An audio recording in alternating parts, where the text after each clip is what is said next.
یا مصطفیٰ خیر الورا تیرے جیا کوئی نہیں، ان کا تیرے جیا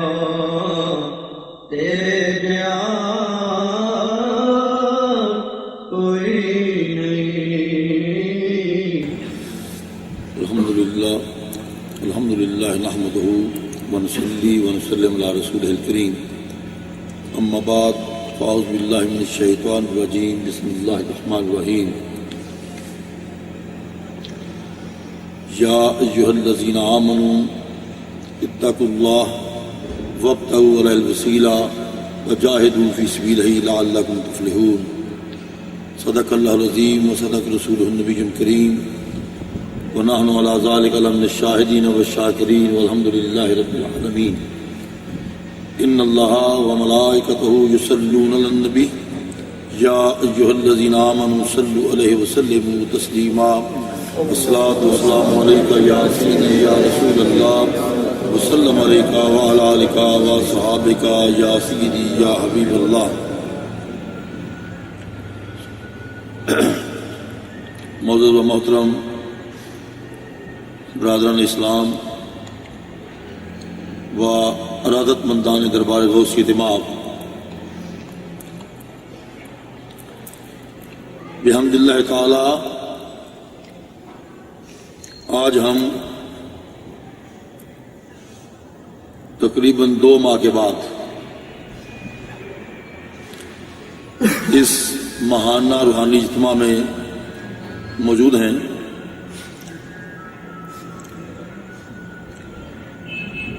عزیزان گرامی، اللہ رب العزت نے انسان کو تخلیق فرمایا اور اس کی رشد و ہدایت کے لیے انبیاء علیہ السلام کا ایک طویل سلسلہ جاری فرمایا۔ اللہ رب العزت نے انسان کو اس دنیا میں ایک دوسرے سے مربوط کیا ہے، تعلق بنانے کے لیے ایک طریقہ وضع فرمایا ہے، ایک قانون بنا دیا ہے، اور بغیر اس قانون کے، بغیر اس طریقے کے کوئی بھی اپنی زندگی نہیں گزار سکتا۔ ہر ایک کو دوسرے سے کوئی نہ کوئی کام پڑتا ہے، تعلق ہے۔ بچہ ہے، اسے والدین کی ضرورت ہے، جوان ہو جاتا ہے تو پھر بھی اسے اپنے معاشرے کی ضرورت ہے، اپنے خاندان والوں کی ضرورت ہے، استاذہ کی ضرورت ہے، اور اسی طرح یعنی جیسے جیسے اس کا دائرہ کار وسیع ہوتا جائے گا، اس کے تعلقات بھی وسیع ہوتے رہیں گے۔ اللہ رب العزت نے ان تعلقات کو استوار کرنے کے لیے، زندگی کو بسر کرنے کے لیے انسان کو عقل دی ہے، اور عقل دینے کے بعد اس نے ایک رہنمائی فرمائی ہے اور ارشاد فرمایا کہ یا بنی آدم اللہ تعبدوا شیطان، اے بنی آدم تو شیطان کی پیروی نہ کرنا، انہ لکم عدو مبین، کہ وہ تیرا کھلا دشمن ہے۔ شیطان کی پیروی نہ کرنا کہ وہ تمہارا کھلا دشمن ہے۔ وَأَنِ اعْبُدُونِی، اور میری عبادت کرنا، ھذا صراط مستقیم، یہ سیدھا راستہ ہے۔ گویا کہ اللہ رب العزت نے انسان کو زندگی بسر کرنے کے لیے 2 طریقے راستے بتا دیے، ایک خود اپنا رحمان کا راستہ بتایا اور ایک ابلیس کا راستہ بتایا کہ یہ شیطان کا راستہ ہے، یہ رحمان کا راستہ ہے۔ تمہیں عقل دی گئی ہے، اب تم نے اپنی عقل سے اپنے نفع نقصان کو پرکھنا ہے۔ حالانکہ نفع نقصان بھی اللہ نے ہمیں بتا دیا ہے کہ شیطان کی پیروی کرو گے وہ تمہارا کھلا دشمن ہے، وہ تمہاری بربادی چاہے گا۔ دشمن کبھی نہیں چاہتا کہ اس کے دشمن کو کوئی سہولت ملے، کوئی سکھ ملے، وہ تمہاری بربادی چاہتا ہے۔ اور رحمان کا راستہ بتایا کہ یہ سیدھا راستہ ہے، یہ تمہیں منزل تک پہنچائے گا، یہ تمہیں منزل تک لے جائے گا۔ دو راستے بتا دیے، عقل سلیم دی۔ اب پرکھ خود کرنی ہے کہ کسے اپنانا ہے اور کسے نہیں اپنانا۔ اب جو عقل سلیم رکھنے والے ہیں، کچھ شعور رکھنے والے ہیں، اپنی بہتری چاہنے والے ہیں، تو وہ بہتری چاہنے والے اپنے رب کی بارگاہ میں دست بستہ کھڑے ہو جاتے ہیں اور اللہ سے التجا کرتے ہیں۔ اللہ رب العزت کی ذات بڑی کریم ہے، بڑی شفیق اور رحیم ذات ہے، اور بالخصوص اس امت کے لیے تو اس نے بڑے کرم فرمائے ہیں۔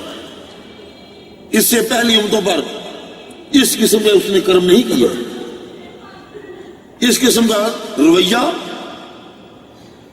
اس نے پہلی امتوں کے ساتھ نہیں رکھا جو رویہ اس امت سے روا کیا ہے، کیونکہ یہ امت اس کے محبوب کی امت ہے، تو اس سے پیار کرتا ہے، ہر معاملے میں آگاہی دیتا ہے، رہنمائی کرتا ہے کہ اس طرح کر لو مجھ تک پہنچ جاؤ گے، اس طرح کر لو کامیابی نصیب ہو جائے گی، یہ کر لو تمہارے لیے بہتر ہے۔ ان امتوں کو فقط ایک حکم سنایا جاتا، حکم دینے کے بعد ان سے تعمیل کی توقع ہوتی، اگر وہ تعمیل نہ کرتے، نافرمانی کر بیٹھتے، گناہ کر بیٹھتے، تو وہ گناہ ان کے دروازوں پہ لکھا جاتا یا ان کے چہروں میں لکھا جاتا۔ لیکن اللہ رب العزت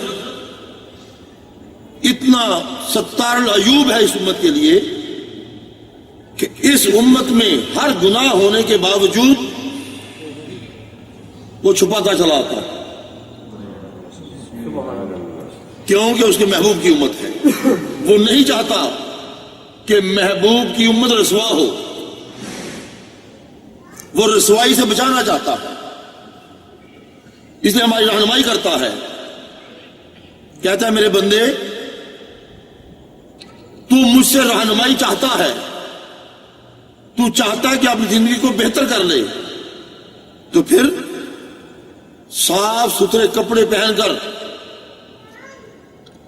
پاک صاف ہو کر میری بارگاہ میں دست بستہ کھڑا ہو جا، اور پھر وہاں پر اتنی رہنمائی کرتا ہے کہ الفاظ بھی بتاتا ہے کہ مجھ سے درخواست کن الفاظ میں کرنی ہے، دینے والا بھی خود ہے اور طریقہ بھی خود بتا رہا ہے، یعنی دے بھی خود رہا ہے اور اپنی بارگاہ سے لینے کا طریقہ بھی بتا رہا ہے۔ اس سے بڑھ کر کیا کرم ہوگا؟ اتنی کریم ذات ہے کہ بندے میری بارگاہ میں دست بستہ کھڑا ہو جا، اور جو تو اپنی عبادت کر رہا ہے، جو ٹوٹی بوٹی تم مجھے اپنا الہ مان کر عبادت کرتا ہے، اس عبادت کو میری بارگاہ میں پیش کر، اور اپنے الفاظ میں نہ پیش کر، جس طرح میں کہتا ہوں اس طرح پیش کر۔ یہ کہو کہ ایاک نعبد، کہ یا اللہ ہم تیری عبادت کرتے ہیں، یا اللہ ہم تیری عبادت کرتے ہیں، ایاک نعبد، کہ ہم تیری عبادت کرتے ہیں۔ اب یہاں پر کیونکہ ہمارا عنوان جو ہے، عنوان ہے عقیدہ توسل، وہ میں نے آغاز میں بتانا بھول گیا، نہیں بتایا میں نے، ہمارا گفتگو عنوان ہے عقیدہ توسل، کہ تصور وسیلہ کیا ہے۔ تو اللہ رب العزت ہمیں اس چیز سے آگاہی دے رہا ہے فرما رہا ہے میرے بندے اگرچہ تو اکیلا میری بارگاہ میں کھڑا ہے، عبادت اکیلے کر رہا ہے، تنہا کر رہا ہے، رات کے اندھیرے میں تنہائی میں کھڑا میری عبادت میں شامل ہے، لیکن تو یہ نہیں کہنا کہ میں تیری عبادت کرتا ہوں، اس میں تکبر ہے، رونت ہے، غرور ہے، جو اللہ کو پسند نہیں۔ یہ کہا کہ میرے بندے یہ کہنا ہے کہ یا اللہ ہم تیری عبادت کرتے ہیں، ہم کہنا۔ دیکھو آدمی اکیلا عبادت کر رہا ہے اور جمع کا صیغہ بتایا جا رہا ہے کہ تم جمع کا صیغہ استعمال کرو، ہم کہو، اور وجہ کیا؟ اکیلا نماز پڑھنے والا کوئی عالم دین ہو، کوئی زاہد ہو، عابد ہو، اوتاد ہو، ولی ہو، اور وقت کا غوث ہی کیوں نہ ہو، مجتہد زمانہ کیوں نہ ہو، وہ بھی یہی لفظ استعمال کرے گا کہ ہم تیری عبادت کرتے ہیں۔ معنی یہ ہے، پہلی بات تو یہ جو فقہاء نے بیان کی کہ میں کہنے سے تکبر آئے گا، اپنی بات پہ گھمنڈ آئے گا۔ اللہ فرماتے ہیں میرے بندے اپنی کی ہوئی بات پہ نہ اتراؤ، اس پہ گھمنڈ مت کرو، ممکن ہے تیری عبادت ریاکاری کی نظر ہو گئی، ممکن ہے تیری عبادت تکبر کی نظر ہو گئی ہو، اور ممکن ہے تیری عبادت آداب کی بنا پر میں نے رد کر دی ہو، بے ادبی کی نظر ہو گئی ہو۔ اس لیے تو اپنی عبادت کو اپنی تعین کیا کرنا پیش کر، بلکہ میرے مقبول و محبوب بندے جن کی عبادت خشوع و خضوع میں ڈوبی ہوئی ہے، عز و نیاز میں ڈوبی ہوئی ہے، جو رقت امیز عبادت ہے، ان میرے بندوں کی عبادت کے ساتھ ملا کے اپنی عبادت کو پیش کر۔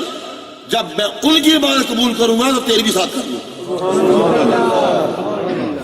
جب ان کی عبادت جن کو میری بارگاہ کا شرف حاصل ہے، جب ان کی عبادت میری بارگاہ میں آئے گی جو عز و نیاز میں ڈوبی ہوئی ہے، تیری عبادت میں عز و نیاز کی کمی ہوگی، تیری عبادت میں رقت کی کمی ہوگی، تیری عبادت میں خشوع و خضوع کی کمی ہوگی، تو یہ ساری کمیاں جب تو میرے مقبول و محبوب بندوں کی عبادت کے ساتھ چھپا کے پیش کرے گا تو یہ ساری کمیاں دور ہو جائیں گی اور ان کے ساتھ تیری بات بھی قبول کر لوں گا۔ گویا کہ اللہ رب العزت نے ہمیں اپنے مقربین کا وسیلے کا تصور دیا ہے،